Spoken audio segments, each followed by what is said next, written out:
nombre de la editorial Maipú, estamos muy contentos de hacer una nueva presentación de un libro de comunicación.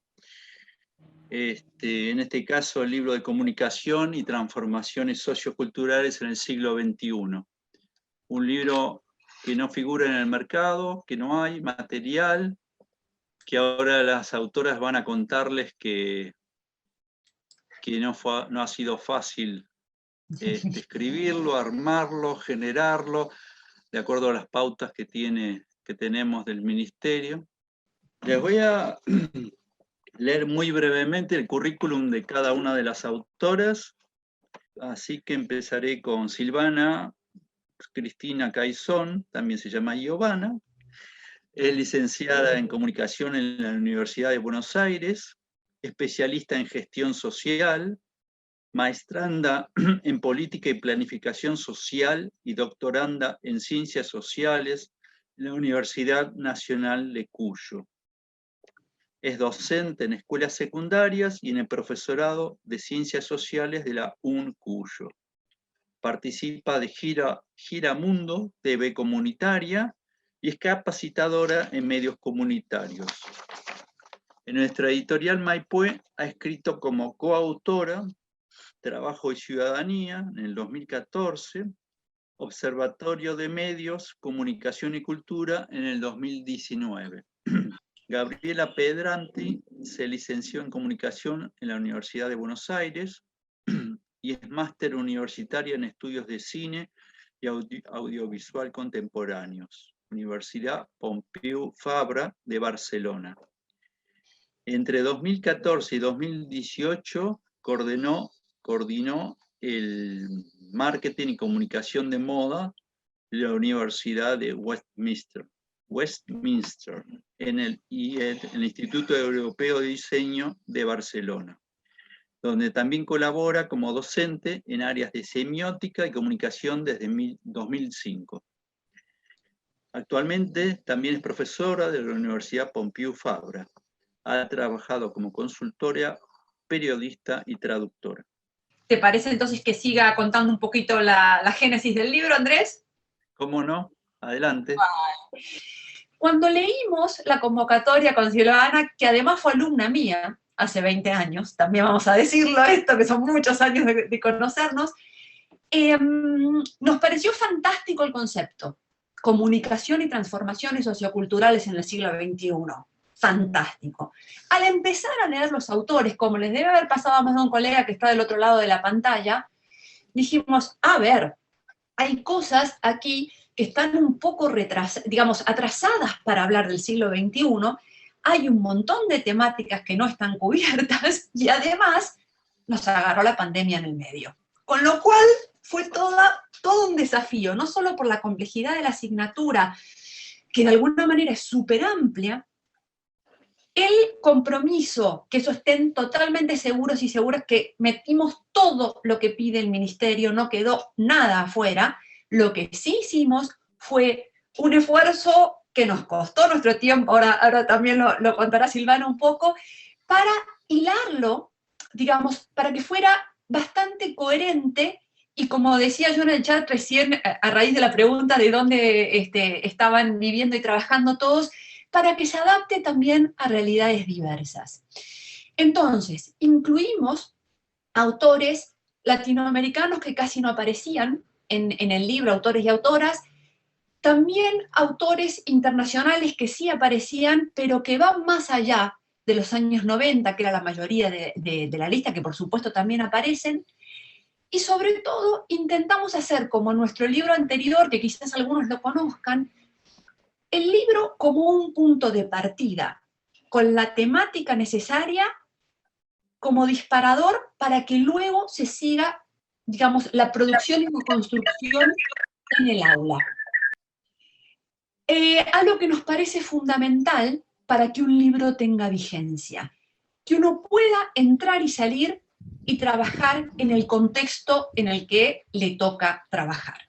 Parece importante pensar en qué hacemos en las aulas y qué problemáticas nos pueden traer los chicos y las chicas, cómo podemos abordar lo que viven y qué qué están consumiendo, que tal vez algo que como adultos no son circuitos en los que no estamos, nuevas redes, nuevos espacios, tanto desde la virtualidad o modos de vivir la virtualidad, como la presencialidad, digamos, este lenguaje que ahora para nosotros es completamente nuevo y tal vez hay fenómenos que es eso, que no son parte de nuestra vida cotidiana, pero sí de nuestros estudiantes. Entonces, esos desafíos los trabajamos en todos los libros, en particular en este, como decía Gaby, pensar en cuáles son efectivamente esas transformaciones del siglo XXI, con autores que tal vez quedaron en los 90. Entonces, nosotras cumplimos con los que nos piden los programas, eso es algo que debatimos mucho, incluso en el profesorado y con mi titular de cátedra, de que está bueno cumplir con lo que nos piden, pero también está bueno cuestionar y problematizar las currículas y actualizarlas, y la editorial acompaña y nos permite cuestionar, problematizar, incluir. Hay muchos recuadros donde podemos decir, bueno, este fenómeno es nuevo, desde el abordaje de la comunicación lo trabajamos de esta manera. Para poder profundizar, invitamos a indagar en estos links, en este material, en estos otros libros. Eso le da mucho dinamismo y también nos ayuda como profes a aceitar nuestro trabajo y que las aulas sean espacios de debate y construcción colectiva. Totalmente. Y esto que estás diciendo aquí, Nancy ponía que es como un libro como base para una lectura aumentada. Totalmente. Y además también hay un concepto que se vincula a esto y a lo que decíamos, que tiene que ver de alguna manera con co-crear la experiencia de enseñanza-aprendizaje.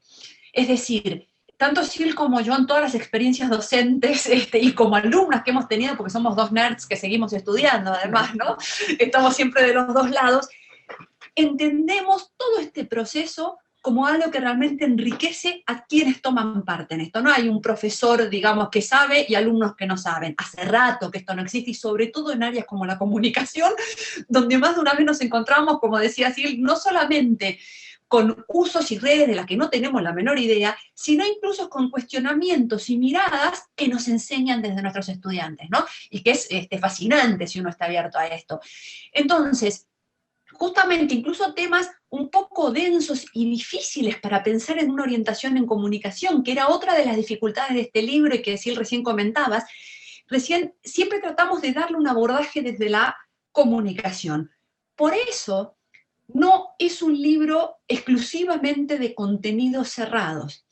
Es un libro con fuerte, digamos, contenido para partir e invitación a contextualizar, seguir aprendiendo, extender y crear a partir de nuestra propia realidad desde una perspectiva comunicativa. Y una cosita que quería comentar como para cerrar un poco toda esta idea, porque en el video que ya grabamos contamos un poco todo el contenido y no queríamos repetirnos porque el material está ahí para que lo puedan ver, es que incluso ciertas temáticas que les deben pasar a los profes que dan esta asignatura, que tienen que ver con temas tan diversos como la categoría de género, los nuevos modelos de familias diversas, el cuerpo, la sociedad y la biopolítica, las migraciones, es decir, que parecía como una gran bolsa con un montón de cosas.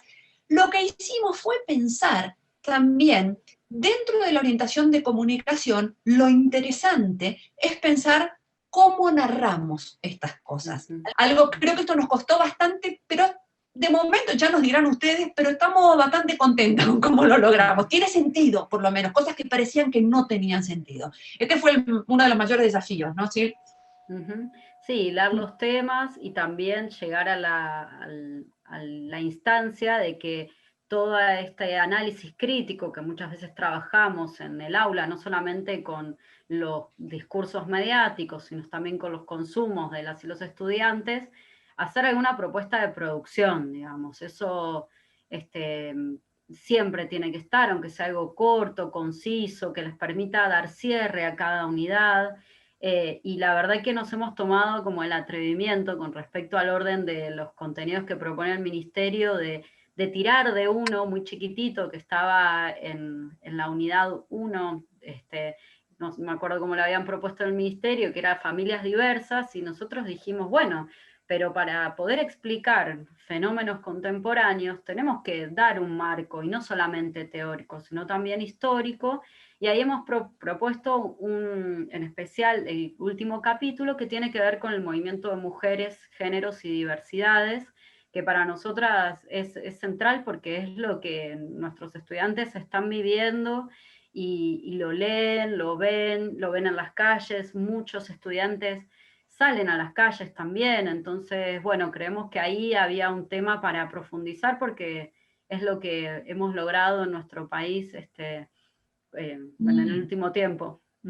Totalmente, y además fíjense, incluso desde el punto de vista de la comunicación, que este tipo de movimientos están modificando el castellano.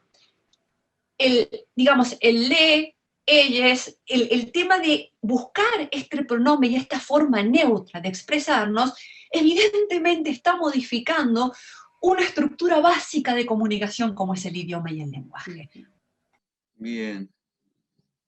Acá Ricardo Juazú Poma dice, nos permite trabajar de manera dialógica con otras disciplinas como la sociología, el derecho, entre otras. Laura Núñez dice, gracias por pensar en los profes y en los alumnos de la orientación comunicación, que siempre están un poquito relegados. Martín Latorre dice, buenísimo que hayan llegado a trabajar la pandemia. ¿Con qué tema o contenido lo vincularon? Es una pregunta. Es interesante. Bueno, esto fue todo un desafío para nosotras porque las cosas estaban sucediendo mientras las estábamos tratando de escribir de una manera coherente. Entonces, teníamos la gran ventaja de lo que contaba Ciel, que nos conocemos hace muchos años, ya habíamos escrito juntas varias cosas, y era el tema de un diálogo constante para ver cómo la pandemia influyó dentro del ámbito de lo que era esta asignatura, porque evidentemente esto no aparecía en el programa, pero sentíamos, y se lo planteamos a Andrés de entrada, que no podíamos dejar de hablar de eso. Estamos escribiendo un libro de comunicación y transformaciones socioculturales en el siglo XXI y probablemente, por lo menos en lo que llevamos en el siglo XXI, esta sea la transformación sociocultural más importante. Entonces, ¿qué hicimos? Nos planteamos desde formas de trabajo, que también de nuevo vuelven a lo económico, lo financiero y esto, es decir, el teletrabajo no se puede, la educación a distancia no se puede. Bueno, señores, llegó un momento o que podíamos de esta manera o no se podía de otra forma. Entonces, ¿cómo nos transforma esto? Evidentemente no es solamente una cuestión tecnológica, están los temas de acceso a los que comentábamos recién, pero además está las formas flexibles que tuvimos que aprender más de uno de golpe. Nos pasó todo de un día para el otro, muchachos, estamos encerrados y empezamos a dar clase así sin que nadie nos hubiese formado, ¿no? Digamos, nadie eligió dar clase a distancia.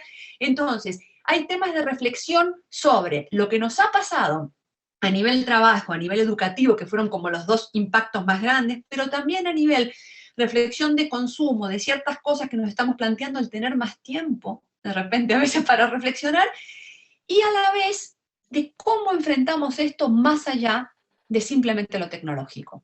Pensarlo para que sea un cambio interesante que a la vez pueda abrir posibilidades. Así que hay un poco, creo que la pandemia atraviesa un poco la mayor parte del libro, ¿no? ¿Sí? No sé si me olvido, más o menos, esto es lo que estábamos hablando, es decir, no podemos hablar de globalización, que era uno de los temas, sin hablar de qué está pasando con la pandemia, no podemos hablar de cómo ciertos movimientos sociales también se expandieron desde lo digital, y esto aún más con el tema de la pandemia, porque la gran crítica de, ay, con internet no nos conectamos y los chicos están sumidos en redes sociales, menos mal que tuvimos internet durante la pandemia y sobre todo durante el encierro, porque si no hubiésemos quedado absolutamente aislados. Así que hay muchas reflexiones, y este fue el gran desafío, que no tiene nada que ver con los tiempos académicos tradicionales. Reflexionar sobre algo cuando está sucediendo. Hay más preguntas que respuestas. Como decía Andrés, tal vez en los recuadros de sabías qué, ver, oír, escuchar, fuimos tomando lo que nos pasaba para decir, bueno, este fenómeno, por ejemplo, el teletrabajo, esto nos pasaba hasta el año pasado. Bueno, pensemos ahora cómo esto se profundizó, se incrementó. ¿Qué pasa con el trabajo de las y los periodistas, el freelancereo, como se dice un montón, forma parte de nuestras vidas, o incluso tal vez puede ser de nuestros estudiantes si es que siguen trabajando en la comunicación. No podemos pensar en la actualización de los planteos de Foucault y el panóptico en vínculo con Deleuze e Internet y la expansión de todo el sistema de control vinculado al uso de las nuevas tecnologías. Digamos, para nosotras no es que hay un tema que trabaja la pandemia, sino que fue troncal, al igual que las problemáticas de géneros, tomarlas y ir pensando y mechando en vínculo con los grandes temas que ahí sí se proponen. Una cuestión que nosotras incluimos con lo que respecta a globalización y con lo que respecta a cómo se produce el nuevo conocimiento, la investigación y en el desarrollo a través del mundo, es marcar ahí las desigualdades. Y eso sí ha sido un eje en todos los libros. Es decir, no es lo mismo cómo producimos conocimiento o cómo trabajamos a través de las plataformas en Argentina que lo que puede suceder en Estados Unidos o con los profes en Canadá, en España. Siempre con Gaby tenemos mucho intercambio de lo que sucede allá, lo que sucede acá, y eso también lo tratamos de incluir en el libro en 1 o 2 líneas, poco, porque sabemos que es un disparador para que ustedes puedan trabajar en las aulas. Y lo que hicimos, sumando a esto también para poder entender en contexto y con base teórica potente ciertas problemáticas contemporáneas, fue salir, digamos, extender a partir de los autores que planteaba el Ministerio, incorporar a gente como Zizek o Bauman, que realmente nos parece mucho más interesantes para entender, desde el lado de Zizek, incluso con su actitud irreverente, no tener prejuicios para hablar de un montón de cosas que otros filósofos no hablan, y desde un punto de vista bastante hasta informal, pero con mucha base interesante. Y por otro lado, Bauman, y esta idea que algunos cuantos filósofos o teóricos han llevado, pero que se adapta de la liquidez, digamos, no la liquidez económica en este caso, sino la situación líquida, la educación líquida, nuestras sociedades líquidas, ¿no? Y viendo esta parte también de lo líquido como flexible, ¿qué es lo que estamos viviendo ahora? Entonces, hicimos un análisis propio de todo esto que nos tocaba de cerca y a la vez buscamos fuentes, digamos, potentes e interesantes que estaban pensando la realidad contemporánea desde hacía años y que nos servían también como base teórica potente para repensar qué es lo que nos está pasando.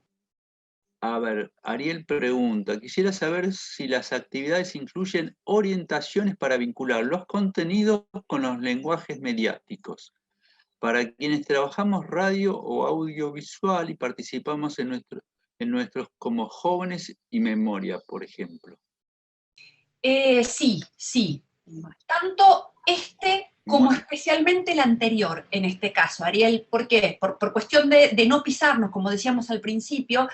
Las dos tenemos esta idea de haber trabajado como productoras en sentido amplio de contenidos en distintos medios, y a la vez, más de uno se acordará si odiaba o le gustaba la asignatura. Yo trabajo desde la semiótica aplicada también, así que el análisis mediático y este tipo de cosas está todo el tiempo. Sí, y vas a ver que además en muchas de las actividades, más allá de algunos casos que aparecen que tienen que ver con los lenguajes mediáticos, que también invitamos a que ellos plasmen estas reflexiones sobre las transformaciones socioculturales, las transformaciones en la comunicación, en distintos formatos, que incluye también el lenguaje visual, mediático. Así que yo creo que está cubierto, a lo mejor más detallado en el libro anterior por los requerimientos, que era más específicamente de comunicación, pero a nivel formatos y posibilidades, totalmente se puede trabajar desde ahí. Janina dice, trabajo las migraciones desde Latinoamérica, incorporando esa unidad como movimiento feminista. En particular el caso Reina Maras en Argentina. Interesante que hayan incorporado los afrodescendientes en Argentina. Ahí simplemente un comentario.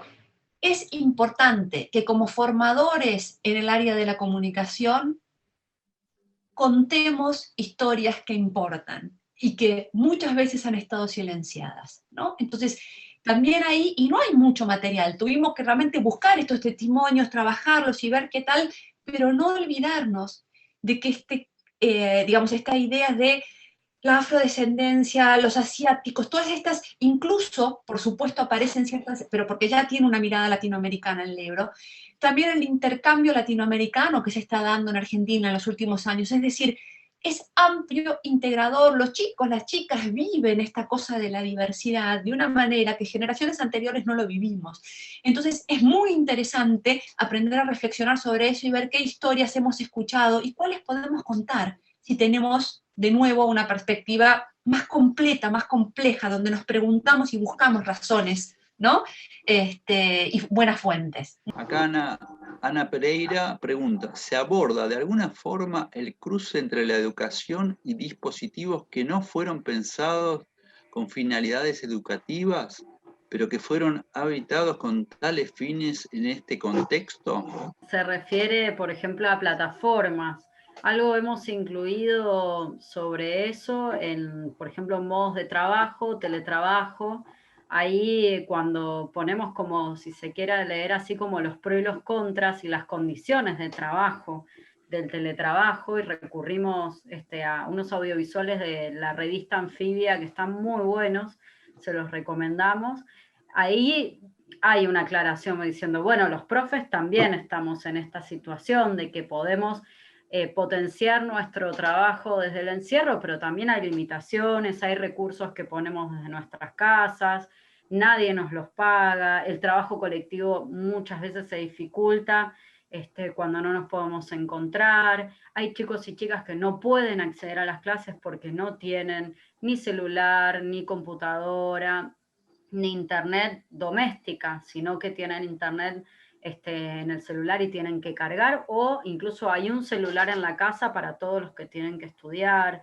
Hay mención específicamente a esto, y también hay actividades que preguntan cuál es la situación en tu escuela, cuál es la situación en tu casa, relevá y analizá. Eso a nosotros siempre nos parece interesante de que vean cuál es su situación, justamente esto, porque por ahí en Buenos Aires puede pasar una cosa, en Mendoza otra, en Jujuy otra, en nivel terciario otra distinta, así que bueno, la invitación es a que ahí nosotras como profes podamos construir esta mediación de los contenidos, también mirando la situación de nuestras propias escuelas. Totalmente, y ahí me parece que también me agarra un poco de formación profesional en pensar un concepto que comentamos en este libro, que son las interfaces, como lo plantea Carlos Escolari en uno de sus últimos libros.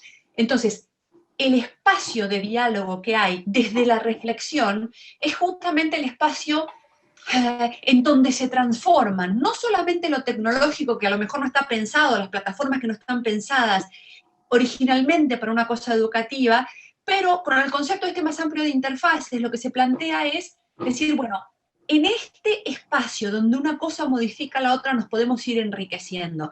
Entonces, las actividades llaman a la reflexión y están vinculados con esto que decíamos de el formato libre. Más de una vez son los propios estudiantes los que te cuentan cómo se las ingenian para estudiar, cómo hacen ciertos, ciertos recursos que a uno ni se le ocurrirían que pueden servir para esto. Así que sí, están mencionados en lo que es la parte principal del texto, pero sobre todo en las actividades, esto te puede dar muchísimo juego si uno realmente las pone en práctica y aprende de lo que nos pueden enseñar los estudiantes. Florencia Pisani dice, uno de los mayores problemas de los materiales de comunicación que circulan es la falta de adaptación de las lecturas a las competencias de los estudiantes del nivel medio. ¿Cómo se trabajó la adaptación al nivel? Nosotras siempre leemos y releemos y explicamos con nuestras palabras mucho los textos teóricos, si a eso se refiere, o en el caso, por ejemplo, del apartado de movimientos sociales, tratar de aunar, masticar y explicar de la manera más concisa lo que se puede, digamos, los fenómenos sociales. Eso es un trabajo que es lo que primero hay que hacer cuando construimos el manual, y que incluso tal vez ustedes se encuentren con que eso que hay ahí lo tengan que volver a mediar dependiendo de su escuela. Entonces, ahí hay algo que nosotros podemos pensar en un nivel ideal o un nivel más real, pero yo puedo pensar en las escuelas en las que estoy o en los espacios que ocupo, pero cada quien va a tener que trabajar con sus estudiantes. Incluso nos puede pasar que dentro de una misma escuela diferentes cursos nos propongan dinámicas de lectura y apropiación y aprehensión de los textos de distinta manera. Así que eso sí está trabajado, van a encontrar destacados puros, así si se quiere, de autores y autoras, pero lo pueden probar de darlo así o de incluso ustedes construir actividades paralelas para poder volver a mediarlo. Eso dependerá de cada curso. Las autoras, si quieren hablar un poquito para cerrar. Yo que siempre que me invitan a hablar, evidentemente hablo, voy a decir algo muy breve, prometo, que es que tal cual, como decía Silvia hace un rato, seguimos la conversación, búsquennos en redes, con todo gusto, en Twitter, en Instagram, en Facebook, a través de la editorial, a través de nuestros usuarios personales, etiquetando la editorial, así que lo que necesiten, las ideas, los intercambios que podamos hacer, vamos a utilizar esta realidad virtual que al final nos une también para seguir conversando, y muchísimas gracias por haber estado ahí, ¿eh? Eso por mi parte, a ver qué nos cuenta Sil. Bueno, también agradecer a Gaby por invitarme a formar parte de esta serie de libros que ella inició allá en el año 2000. Alguien decía, usé el primero en la secundaria, yo también lo usé en la secundaria con ella. Creo que son libros complementarios, si quieren buscar desde el primero hasta el último, hay un proceso de revisión, si así se quiere, de toda la carrera y de actualización profesional muy, muy grande, que nos van sirviendo para diferentes materias y diferentes instancias. Agradecerles a ustedes por su tiempo y por el interés. Como decía Gaby, insistir en que podemos hacer un ida y vuelta, y a la editorial, porque la verdad que trabajamos muy cómodas y nos gusta siempre incluso conocer otros libros y consultarlos para poder dialogar entre todas las producciones de todos los autores y autoras, que están muy buenos.